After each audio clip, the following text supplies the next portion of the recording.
Começando agora mais um programa Papo e Trola, aqui nos estúdios da TV Banqueta, e você pode acompanhar todas as terças-feiras aqui no canal 6 da Claronet TV e também nas redes sociais da TV Banqueta. E quem está curtindo, quem está acompanhando o Papo e Trola, sabe que a gente está sempre trazendo, né, algo diferente, que seja da música, que seja da cultura, que seja do artesanato. E hoje nós vamos falar com um grande amigo e parceiro, Cléo, eu chamo de Cléo, né? Mas é Cleófas Barreto, que tem uma história muito bacana para contar para a gente, que hoje, além de sargento da Polícia Militar, também é escritor. Seja muito bem-vindo, viu, Cléo? Dano, muito obrigado, é um prazer estar aqui, uma honra muito grande poder participar desse programa. É isso aí, turma. Eu tive o privilégio de conhecer o Cléo quando eu entrei para a Guarda Civil Municipal em 2005, né? Em 2004 eu fiz o curso, em 2005 a gente foi efetivado, o Cléo era guarda, né? Junto lá conosco. Então, uma história muito bacana aqui, a família dele toda tem uma trajetória na Polícia Militar, o pai foi policial, o irmão também, né, Cléo? Isso mesmo? Isso. Conta pra gente um pouquinho da sua história para as pessoas conhecerem um pouquinho de você, Cléo. Bom, eu sou nascido em Nova Lima, né? E conforme você falou, eu fui guarda municipal desde 2001, na primeira turma de guarda. Também trabalhei com táxi por 10 anos. Em 2005, eu deixei a guarda para entrar na Polícia Militar. Hoje tenho 18 anos de polícia, sou sargento da Polícia Militar atualmente, né? Estou sargento, e também pastorei uma igreja por 14 anos, a igreja a qual eu fundei esse ministério, Assembleia de Deus Tempo para as Nações, fica ali no bairro Cabeceiras. É isso aí. Turma, para quem não se lembra, né, o Cléo teve uma história que marcou muito toda a nossa cidade, né? Uma ocorrência que ele se envolveu. Aproximadamente quanto tempo, Cléo? Foi em 2022, foi 3 de fevereiro de 2022, tem 3 anos. 3 anos já. Isso, 3 anos. E nessa ocorrência ele estava fazendo uma blitz de rotina, né, que nós policiais sempre fazemos aí, no bairro Cabeceiras também, né, Cléo? Isso. Próximo ali da casa dele, e infelizmente ele foi ali atingido, né, por uma motocicleta. Então, Cléo, conta pra gente um pouquinho, né, se você se lembra desse acidente, como que foi, o que você recorda desse acidente? Na verdade, eu recordo muito quando eu acordei já lá no João 23, né? E, posteriormente, eu tive notícia do acidente, tive notícia dos fatos. Mas eu lembro quando eu acordei já dentro do CTI do João 23, e ali os médicos chegaram, falaram meu nome, eu dei bom dia. Aí um médico já assustado, espantado, falou assim, você está falando? Aí eu falei assim, antes de eu falar alguma coisa, outro médico já disse assim, você tem noção de onde você está? Aí eu falei, está escrito na sua roupa aí, João 23, o que eu estou fazendo aqui? Aí o médico falou assim, você está enxergando? Eu falei, para tudo, aí eu não posso falar, não posso enxergar, o que aconteceu? Aí foi quando ele falou que eu fui atropelado numa blitz policial e fui levado lá para o João 23. E nesse fato já tinha o quê? Uns 4, 5 dias que você estava internado? 4 dias, segundo os médicos lá, né, porque eu mesmo não tinha noção do tempo, né? Aí eles falaram que tinha 4 dias que eu estava em coma e que eu acordei naquele momento ali após 4 dias. E, turma, às vezes a gente pensa assim, um atropelamento de moto, uma coisa simples, né? Mas não foi. Vou deixar para ele poder falar, eu já ouvi a história, tive lá no lançamento do livro dele, daqui a pouquinho nós vamos falar do livro, né? Que conta um pouco dessa história toda que ele passou. Mas você sofreu várias lesões nesse acidente, não foi? Sim. Ali os médicos me relataram, né? Naquele primeiro momento ali já, que eu tive traumatismo craniano, estourei a artéria principal do cérebro, que eu havia quebrado várias costelas que perfurou meu pulmão, aí te passa por um pneumotórax, que é o dreno do pulmão, né? Eu tinha um dreno no pulmão, trinquei todas as vértebras da minha coluna, além também de fraturar a minha clavícula esquerda, né? Aí tive 2 paradas cardíacas, segundo os médicos, na intervenção cirúrgica lá no João 23, e segundo eles, chegou um dado momento na segunda parada cardíaca que eles iam até dar o óbito, né? E quando eles jogaram lençol em cima de mim, eles perceberam que eu estava mexendo, foi quando eles continuaram a cirurgia, e eu fui levado para dentro do CTI, com o dreno no pulmão e um dreno na cabeça, né? Para drenar e medir a pressão intracraniana, e ficando naquele período de 72 horas para, então, poder até dar a morte cerebral, mas graças a Deus eu tô aí. Eu me lembro muito bem da sua esposa no dia do lançamento do livro, contando pra gente o que ela passou, né? E toda a fé, que a sua esposa também é pastora, né? E vou deixar pra você falar, eu acho que foi um dos momentos mais emocionantes lá no dia do lançamento do seu livro. Né? Sim, o lançamento do livro foi duas partes que me marcou muito. A minha esposa, porque ela relatou ali quando eu ainda estava entubado, né?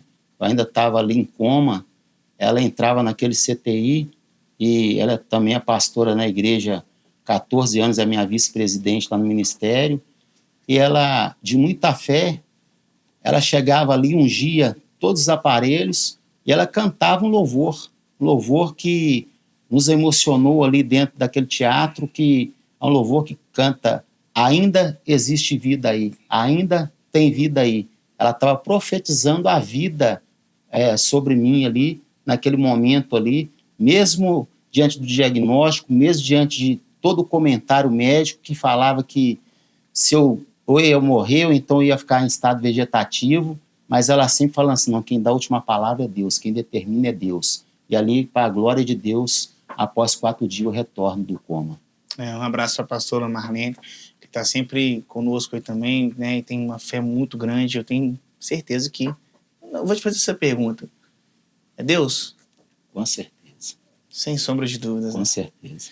A gente conversando aqui, a gente conversando aqui nos bastidores, né? Ele contou pra gente algumas coisas que ele tá passando agora, né? Que Sim. ainda é um pouco de resquício aí de toda a cirurgia e tudo que você passou, né? Isso mesmo. Porque como é que tá hoje aí o tratamento? Como é que tá hoje a recuperação, né, dessa Olha, cirurgia? eu ainda estou fazendo os acompanhamentos com o neurocirurgião, também faço acompanhamento com a doutora Virgínia Guerra, lá no Biocor, no Ancobil, né?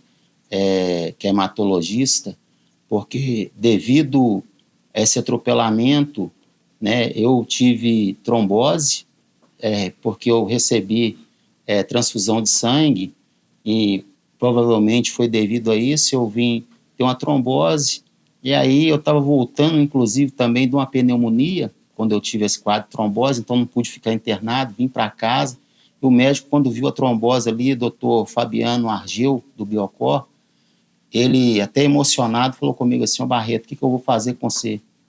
Porque eu tinha que te internar, mas como você está bem debilitado, vindo de uma pneumonia, o risco é grande de você pegar infecção hospitalar.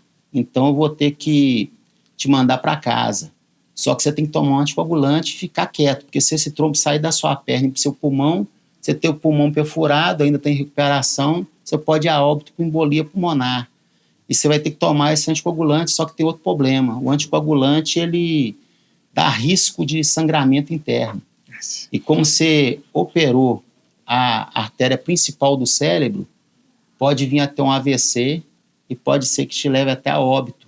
Aí eu, na hora, falei com ele assim: então, peraí, doutor, o senhor está dizendo que o remédio que eu tenho que tomar para me curar, ele pode me matar. Aí ele me abraçou e falou assim: mas você é um cara de fé, eu sei que você está escrevendo seu livro, coloca mais um capítulo lá, se der tempo, falando que você venceu a trombose, porque não vai ser isso que vai te matar, porque Deus tem um plano na sua vida, um propósito na sua vida, porque ninguém escapa do que você escapou, não. Tudo de uma vez que ocorreu com você, pulmão, cérebro, as questões ósseas aí, essas paradas, e você está sem nenhuma, em tese ali, sequela permanente, né? Principalmente cerebral. Então a gente já vê que é a mão de Deus. E ainda teve um pequeno sangramento aí, né, que você contou para mim. Isso. Aí, devido eu estar tomando esse anticoagulante, eu peguei uma licença médica por 2 meses, eu estava em casa, de manhã cedo, eu acordei primeiro que a minha esposa que meu filho. Eu tenho por costume lá em casa eu mesmo passar o café, né? E fazer o café.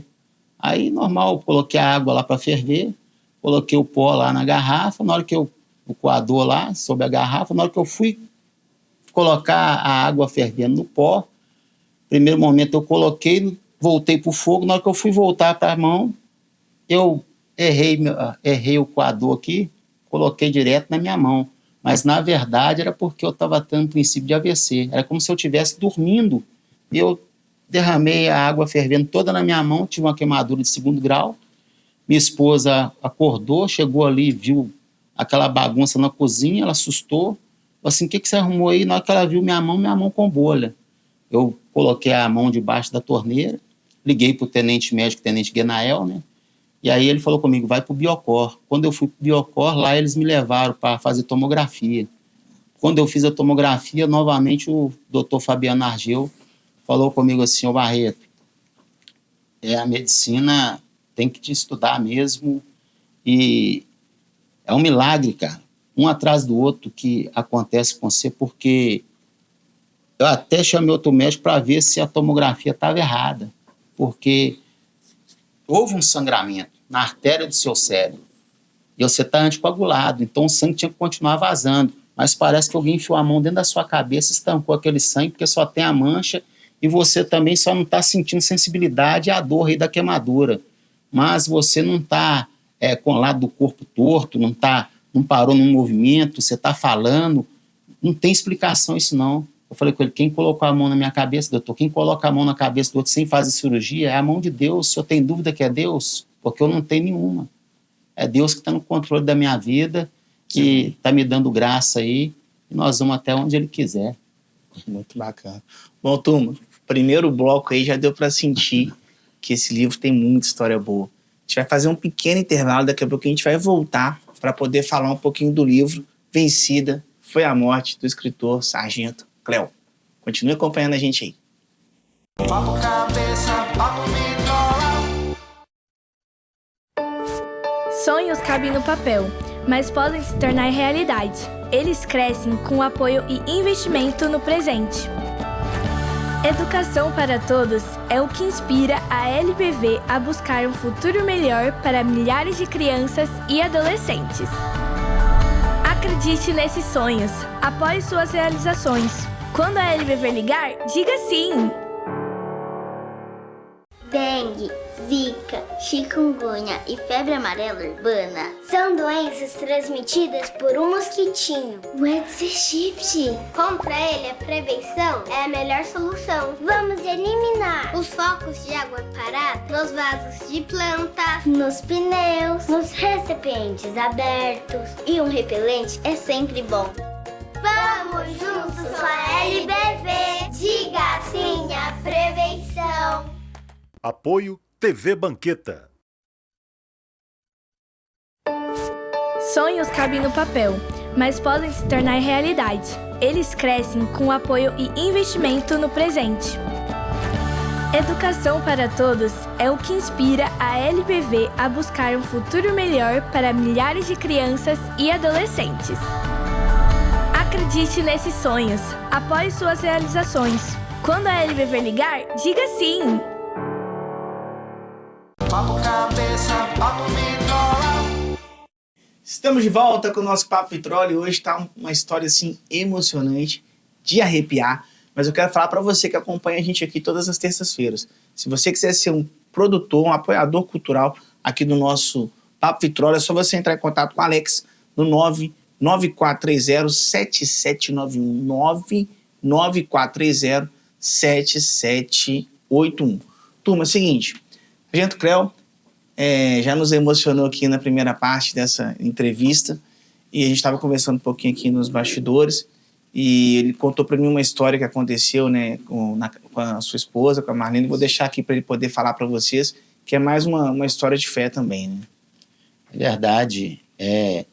Minha esposa, no período que eu estava ainda internado em coma, né, lá no João 23, no CTI, como as notícias eram várias, igual eu disse na própria rede social da PM, nos próprios grupos de WhatsApp, falando que eu não escaparia de morrer, ou então ficaria em estado vegetativo.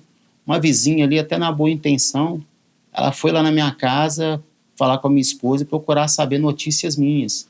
E ela falou assim, eu sei que as notícias são ruins e você vai precisar de ajuda para cuidar dele. Eu tenho uma cama, um leito de hospital, uma cama que vai facilitar você dar banho nele, é uma cama hospitalar, e eu vou doar ela para você. Naquele momento, minha esposa agradeceu ela, mas falou com ela assim, olha, eu te agradeço, mas eu estou em oração, quem determina da última palavra é Deus, o meu Deus não falou que ele vai morrer, que ele vai ficar com sequelas. Ele saiu daqui andando para ir trabalhar e ele vai voltar andando. Amém. E ali foi feito dessa forma. Muito bom, gente. Ela falou isso lá também no dia do lançamento do livro. Isso. Quero ver o livro, posso? Mostrar Fica para a à turma aqui. vontade. Turma, esse aqui é o livro do Cleófilos Barreto. Vencida foi a morte. Vou mostrar aqui, ó, para vocês. É um livro super bacana. Eu ainda teria oportunidade de ler, viu, Cléo? Isso Vou aí. pegar já o meu exemplar aqui. E, Cléo, eu queria que você contasse pra gente o que te levou, assim, a escrever um livro. Na verdade, após eu ter retornado para casa, né, chegado na minha casa era desde as 7 horas da manhã até 10, 11 horas da noite, fluxo de pessoas para me visitar, querendo ver o milagre, querendo ver o que Deus fez.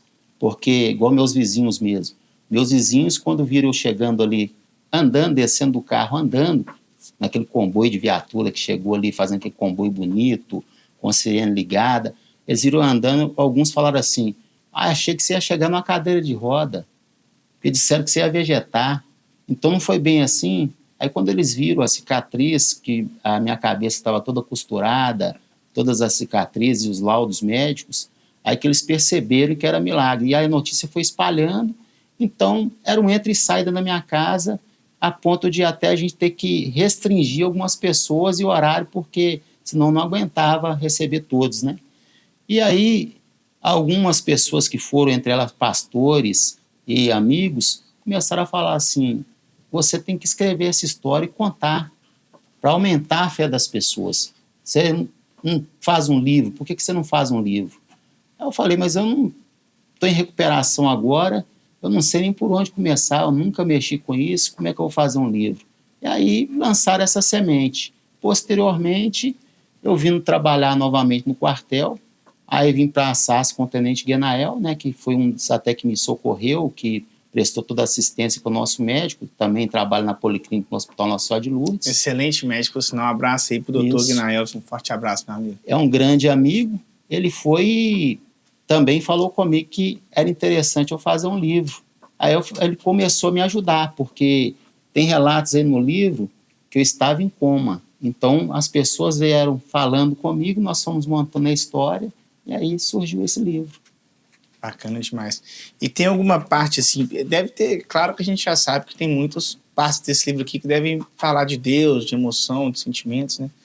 Mas deve ter algumas histórias, assim, também que marcaram você nesse livro, né? Tem alguma história, assim, que você quer contar pra gente, assim, passar os spoilers, hein? Sim, lá no CTI do João 23, aqueles dias que eu passei ali, né, foram 13 dias no CTI do João 23. E ficou muito gravado na minha memória porque a Coronel Denise ali, junto com o próprio Tenente Guenael, eles tinham falado comigo que após eu melhorar, eu seria trazido para o Hospital Biocor para facilitar, tanto para a PM me ajudar, como também para minha esposa, meu filho, me visitar. E ali eu esperava sair do CTI para vir para o Biocor. Quando foi na 13º dia, quando estava à noite, eu estava sentindo muita dor na clavícula, e aí eu comecei a pedir à enfermeira o meu remédio, que eu achei que ela tinha esquecido o meu remédio, que eu vi que ela estava conversando na porta do CTI, falei, traga o remédio para mim, que eu estou sentindo dor. E ela falou, espera que daqui a pouco eu vou trazer seu remédio. Aí eu tornei a insistir, e na hora ali eu acabei advertindo ela, chamando a atenção dela, porque ela estava conversando com outras lá, e até falando também questões de igreja. Eu fui advertir ela, falei com ela, você está dando um mau exemplo aí. Não sei se ela não gostou, ela saiu para lá, de repente ela volta, pega a minha maca, porque lá a cama tem rodinha, pegou a maca, saiu me arrastando, falou que eu estava de alta do CTI e que ela ia me levar para a enfermaria. Isso. Eu falei com ela, cadê o médico? Disse, não é hora de me dar alta, não, 11h30 da noite, sem minha esposa estar aqui, sem ninguém estar aqui, e quando eu tiver alta eu vou para o Biocor, tem viatura da PM aí para me levar para o Biocor, tem alguém da PM aí? Aí me levou para o 5º andar lá, chegou lá naquele setor, era uma enfermaria, tinha mais ou menos 4 ou 5 pacientes comigo. Aí eles me pegaram pelo lençol, ela e o outro enfermeiro do setor lá, pegou pelo lençol e me soltou de qualquer jeito. Ainda eu estava com a clavícula quebrada, que posteriormente só que eu fui fazer a cirurgia da clavícula no Biocor, né? Então eu senti muita dor, dei um grito de dor lá. Aí o rapaz até falou comigo assim, não dá show não, fica quieto que você vai ficar aí por longos dias, porque você foi o último que chegou aí, você deve ficar aí pelo menos umas 3 semanas comigo para você fazer a sua cirurgia. E aí ele saiu para lá. Quando eles saíram, aí eu percebi que tinha 2 dentro daquela enfermaria que tinha tornozeleira eletrônica. Tornozeleira eletrônica, quem já cumpriu cadeia, né? Tá em liberdade, vigiada ali. Então, um camarada com tornozeleira eletrônica. Falei, tô no meio de preso. E eu, polícia, com cabeça costurada, né? Com trauma no crânio, no cérebro, com a clavícula quebrada, pulmão que foi drenado. Então, estava bem debilitado e no meio de presos ali, eu sendo polícia. Na hora que eu percebi aquilo ali, um deles, conversando com o outro, falou assim, pergunta para ele qual que é a bronca dele. Nossa. Aí o camarada levantou e veio em mim, me cutucou assim, falou assim comigo, assim, qual que é a sua bronca? Por que você está aqui? Porque aquele ali fugiu da polícia, bateu de moto, por isso que ele está com aquela perna toda arrebentada, com aquela gaiola. Aí o outro falou que ele era matador de polícia, que ele era assaltante de carga. Aí eu só falei assim, o que foi? Não estou entendendo nada, eu vim do CTI agora, fingi que estava grogue e fechei o olho, fingi que estava dormindo. E aí de manhã cedo, quando amanheceu o dia, né, eu fiquei ouvindo eles conversarem ali, com o olho fechado, fingindo que estava dormindo. Quando amanheceu o dia, eu vi a enfermeira passando na porta e ela me reconheceu, ela até esposa do nosso grande amigo, né, do Bonifácio, GCM Bonifácio, a Cláudia, eu acho o nome dela, eu me recordo, ela passou lá na porta desse quarto e ela me olhava no CTI. Quando ela foi, gritou, Barreto, o que você está fazendo aí? A coronel não falou que você ia para o Biocor? Quem te trouxe você para aí? Nossa. Quando você ganhar de alta, na hora que ela falou coronel, polícia, eu falei com ela, agora você me queimou, eu estou no meio de bandido aqui, agora você tem que me tirar daqui, porque senão eu vou morrer. Ela falou, me dá seu celular aí. Ela falou, não, então eu vou olhar a porta, você vai ligar para quem? Para sua esposa? Eu falei, Aí eu peguei o celular na mão dela, aí em vez de eu ligar para minha esposa, eu liguei no quartel, no 190, e falei, manda uma viatura aqui urgente, porque eu estou de alta. Perguntei se o comandante estava lá, o Murta atendeu, né? Cabo Murta, também um grande amigo. Ele atendeu o telefone, falou comigo que o comandante só chegava 8h30, 9 horas da manhã. Isso devia ser umas 6 horas da manhã, 5h30. Aí falou assim, Barreto, o comandante chega só mais tarde. Eu falei, tem algum oficial aí? Ele falou, o oficial largou a CPU, largou lá no Canadá, e o outro que assumiu está lá no... Outro militar que assumiu o CPU, coordenador de turno, está lá em Riacima.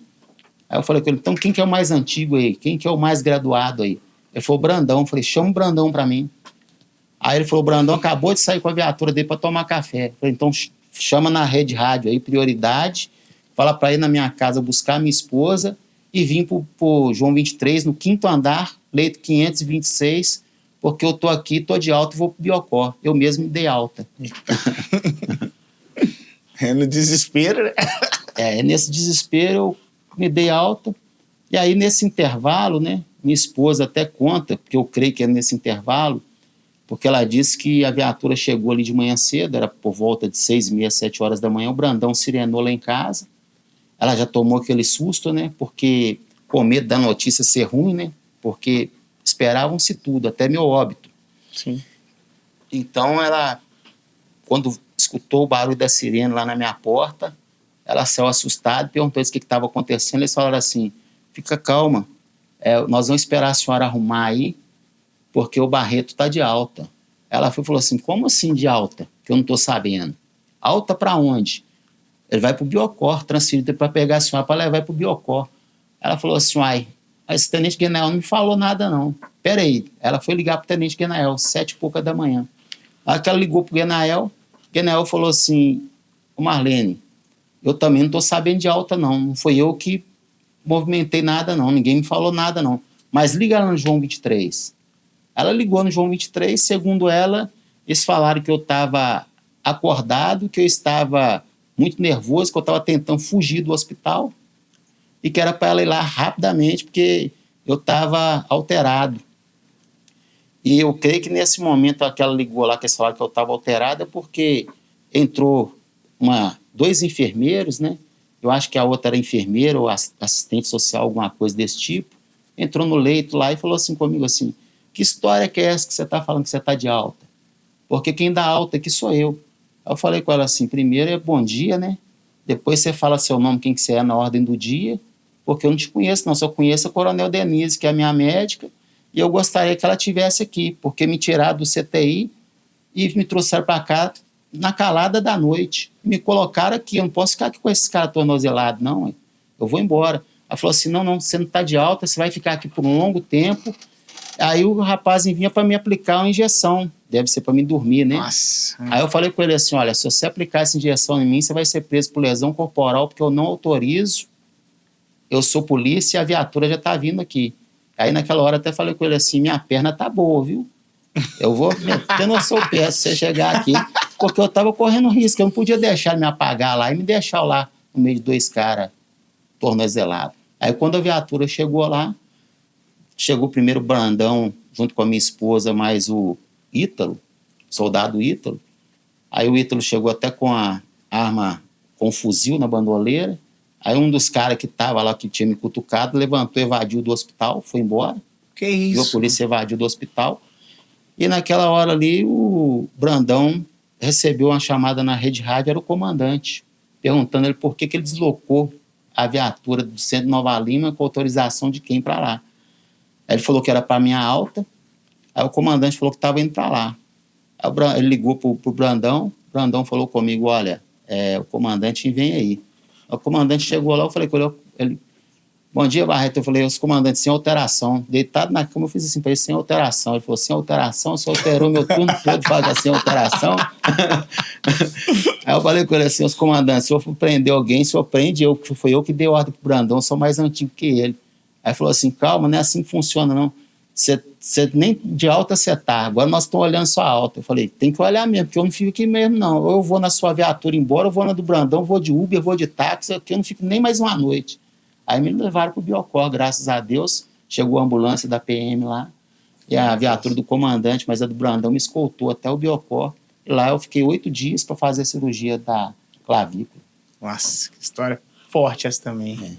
Pesado. Barretão, conta pra gente assim, qual mensagem que você quer deixar para as pessoas, né? Que você acha que vai impactar mais aí o coração de quem vai ler o seu livro? Olha, é um texto que eu cito da Bíblia, que me fez refletir sobre tudo isso, mediante a fé. Tiago, capítulo 4, versículo 14, a parte B, fala assim, o que é a nossa vida? Aí ele mesmo responde na parte C, é um vapor que logo se esvanece. Então, o que quer dizer isso?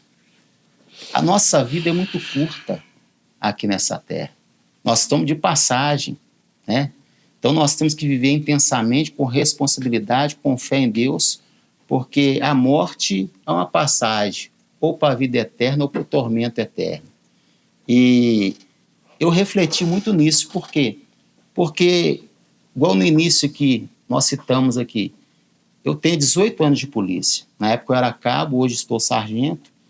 E 18 anos, fora o tempo de guarda, a gente fazendo blitz, fazendo coisas que eram as coisas corriqueiras. Já participei de tanta ocorrência como o Novo Cangaço, lá que estouraram caixa lá em Raposos, várias ocorrências complexas, e nunca me ocorreu nada.